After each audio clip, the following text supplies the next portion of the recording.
So just on the back of a conversation that I was just having with a client there around sort of the work that I've been doing with them, and really the first thing they said to me, or certainly the thing that jumped out at them most, was that their mindset had shifted right early on in the process. It wasn't something that suddenly dawned on them, even though they had a couple of revelations while they went through the process. But at the beginning, they were adamant that there were certain things that they couldn't do, as if it was somehow behind the velvet rope.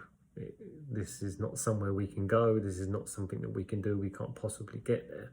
But of course, by saying can't, they'd already shut the door without even taking a step, or to sort of keep going with the velvet rope analogy, not even walked up to the door to see if they was able to enter. So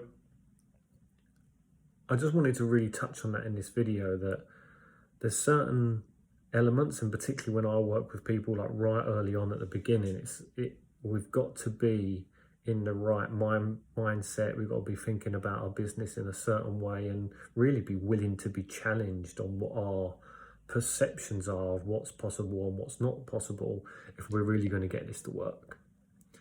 If we're saying things like this can't work, that won't work, that doesn't work, then we've already kind of shut those parts off.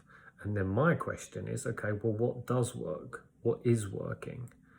And while there are several routes within a business, and how a business is structured and how they attain work, there is often an element of that that's not working.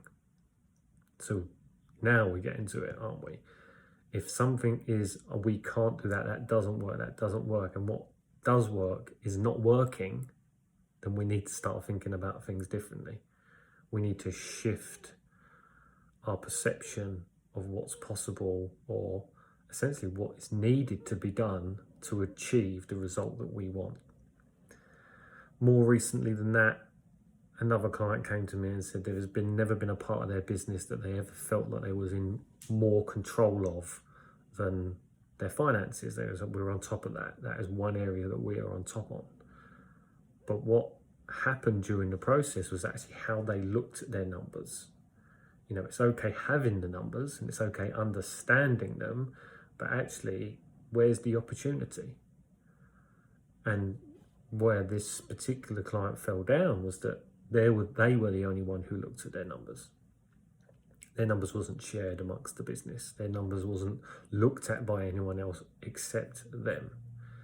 And what that ended up happening is blinkered, shut off mindset was stuck looking at those numbers in the same way and not seeing where's the opportunity, or essentially where's the red flag when things are not going so well, and what do we need to be doing.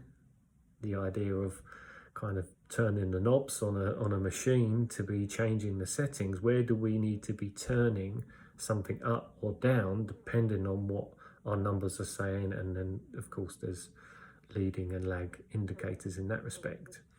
So throughout, no matter what I'm doing with people, and no doubt probably what you're doing with people as well, it's we're trying to sort of challenge this. Well, why do you think about that in this way when there is this option over here, or what you're doing at the moment is not quite delivering the result that you want? Because if you keep doing the same thing, that's not going to change. So the first thing we need to do is open ourselves up to that possibility. Open ourselves up to the fact that there's possibly another way of doing this. And actually, what's the cost of not doing or not changing our mindset? How's that likely to impact us?